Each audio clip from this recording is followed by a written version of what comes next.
Hello, Mr. Manager Supreme, and aloha to the post office playboy, TGBL. The post office playboy. I'm writing that down. You just said it like Dusty. Say that again. The post office playboy. Yes, Brian Last, the post office playboy. You started this because you the post office playboy with his valet, sensuous Susie. The fact that Suzanne is in the house right now and you're talking about some other Susie is a problem. Hey, if Suzanne has a problem with you and the young lady who works the post office down here in Louisville, Kentucky, I'm sure we can set up a pay-per-view event where they can meet, and with Brian Last, the post office playboy on a pole. I'd put your money on Suzanne. She's Colombian. She's not losing that fight or any fight for that matter. Hey, I don't know, but us Kentuckians, we know how to climb trees. We can climb poles. Susie will climb that pole like she's been working for the telephone company for 25 years, and she'll snatch you off that pole quicker than a hiccup. Well, hopefully she's in the right position on that pole when it comes tumbling down so she doesn't crush her spine, because that's what will happen. But look. You know, I think, as a matter of fact, I think we've hit on something here that's going to have some – this could be the next Burger Towel. We have to set up some kind of pay-per-view skirmish between your New Jersey girl Suzanne and your Kentucky post office girl sensuous Susie, with you hanging in the balance. People will buy that. They will purchase that. Listen, we might want to wait until after Suzanne gives birth. You just put it over the top now. I'm calling Dana White. All right. Yes. Well, goddamn, what if we can get Goldberg and Rogan back together for this one?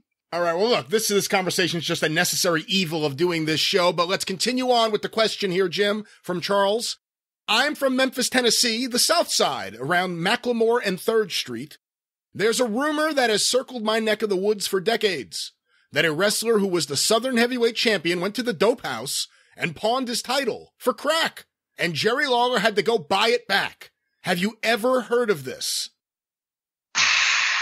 I don't want to cast aspersions on someone that they frequented places of ill repute, but was that the Snowman? Was there a story about the Snowman in the belt? Yeah, the Snowman. Was it Eddie Crawford? Or did he just keep the belt? Yeah, Snowman, Eddie Crawford. He was protesting at one point when he won the belt, got mad at Lawler. Boy, we need probably Mark James to weigh in on this, but he won the belt, got mad at Lawler, was then picketing or protesting for racial inequality or something, and then sold the belt to somebody, or I don't know. I wish I could recount this whole story. Well, it was in the 90s. I just pulled up some stuff here. I do it all off the fucking top of my head, and you have the ability of research. Well, this is from a message board. While the feud ended on July 9th, the story did not end there. Snowman defended the title on USWA shows for the next few weeks, working second from the top while Lawler's feud took the headlining spot. Unhappy with his pay and his position on the card, Snowman left the territory without dropping the title, leaving the group with no unified world champion.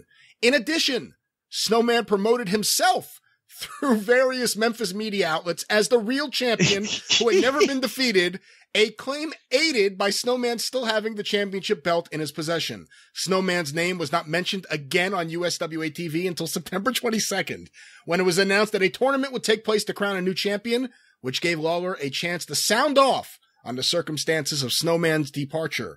On October 6th, Eddie Marlin famously accused the Snowman of pawning the belt to a drug dealer, something the Snowman insists was untrue and was merely a reference to him flippantly telling USWA promoters that he would sooner pawn the belt to a drug dealer than return it to them. Well, there you go. Imagine that, Jerry Lawler booking himself in the main event at the Mid-South Coliseum over the top of the Snowman. How many butts gonna put in the seats, or whatever fucking the line was? That'll put butts in seats. Of all the African-American wrestlers Bill Watts tried to replace the Junkyard Dog with, the Snowman's probably the one who was the least qualified in terms of... That's when it became just obvious to everybody. Yeah. That, okay, he's trying to find a black guy.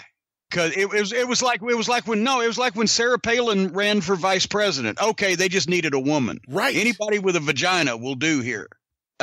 Yeah, because I mean, the others, you couldn't replace Dog. He was so special, and it was the special push and the special time, and the first one, he had done it right? And just a unique personality with a picture-perfect push, but then trying to find another black babyface. Butch Reed wasn't going to be the guy because he had been such a great heel for the past fucking 3 years. He was a better heel than he was a babyface. Then it was Master G, George Wells, for fuck's sake, hadn't main evented in 5 years since he had a run in fucking Los Angeles before they died, I think. And that just was brutal. But finally, when it got to Snowman, that's when even the dimmest of fans could tell, okay, they are just trying to tell us that a black man is the good guy here, the top guy. Well, that was the thing. Bill Watts, unfortunately, and I think maybe in retrospect he may see this, he didn't look at it as replacing a top babyface. It was specifically, I have to replace the top black babyface. And JYD was so much bigger than all the other babyfaces in that promotion that you had to look at it as, it was losing Hulk Hogan. No, here's the thing. Duggan, it maybe not in New Orleans. New Orleans was a dog's town, but Duggan was so fucking over and so popular, and it wasn't like Dog was the guy that anymore was being responsible for carrying the North American title, where he had to have these long single matches, and Duggan was a better worker than Dog anyway to do that, but it didn't have to be, a technician. Watts was convinced that he had to have several things. At that point, he had to have the good-looking babyface tag team. He had to have the Duggan-like kick-ass babyface. He had to have a black babyface, and he had to have a wrestler. And he spent so much time trying to find another black babyface to follow Dog that it kind of exposed the fact that there's people put in these spots instead of just organically. Oh, that's the black guy they want us to like. Because Snowman sucked. He was a fucking shits. I would have ran with Duggan. The point as I was about to make there would just make him the king of everything. The Dog was super over in New Orleans, super over in Houston. How was he in Oklahoma cities? No, he was over everywhere, but Houston, he had even more. See, thing about this. It also relates to the history of the town and the time that they had seen him. They'd seen him in Houston already, even when Paul Bosch was still affiliated with the San Antonio office, because he brought in his own talent and he brought Dog in as a star from Mid-South before they were seeing Mid-South. In New Orleans, that was one of the original Mid-South markets. They had seen him from the time he came in as a heel, which hardly anybody remembers. And then from when he was babyface pushing the fucking wheelbarrow full of junk, and they saw the whole progression. They understood Stagger Lee and the whole 9 yards, right? Oklahoma didn't get added as part of the territory until Watts was able to run McGurk out of business. Early 82, They missed the first 2 years or so of Dog's push. They weren't even around when the Dog and Hayes drew the house in the Superdome. So he was over because he was the top guy and business was hot. But it wasn't necessarily because Oklahoma was just a bunch of fucking, redneck hillbillies did like the black guy. They had not seen the whole history. They were new on the fucking train. So that played a part in the old days also.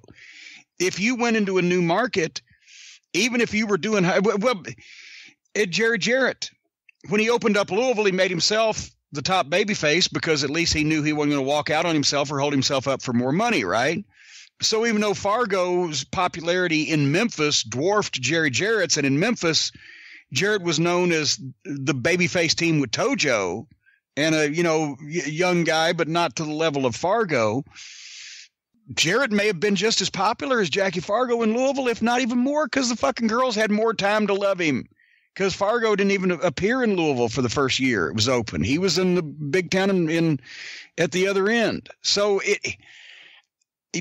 guys got over in the old days, even guys in the same territory. You would say, well, that's so-and-so's town. So-and-so's more over there than anybody on the roster. Or that so-and-so's got a lot of heat in fucking Raleigh, which means that even though he's a heel everywhere else, they fucking hate his ass in Raleigh. And a booker would use that information to put the babyface, Johnny Weaver in Greenville, South Carolina. He'd get a world championship match. Because he was over in Greenville, South Carolina more than any place. You see where I'm going with this. Yeah. And the booker would do that to change up his matches and make it different, play to each market. Yeah, Watts tried to get the Snowman over to the point where he put him with Muhammad Ali in the Superdome. Yes. I mean, and that... That was actually the Superdome you missed. That was the one in the spring of 85. Yes, if we would have been there, had Fritz and Watts still been in a good mood with each other. And I could have got a picture taken with Muhammad Ali like everybody else did. But instead, it was the Snowman. Is that the one with the 4-team match? The Road Warriors, the Freebirds, the Rock and Roll, and the Dirty White Boys? I believe it was. That would have been the Midnight. Yep. You messed up. Because that actually is the match that we had in Houston. Easter Sunday was the Midnight in there. So there you go. Oh, boy. Well, motherfuckers. Let's get another question. We were in fucking Corsicana at the rodeo barn or wherever. That's a legendary show, too. People still talk about that show.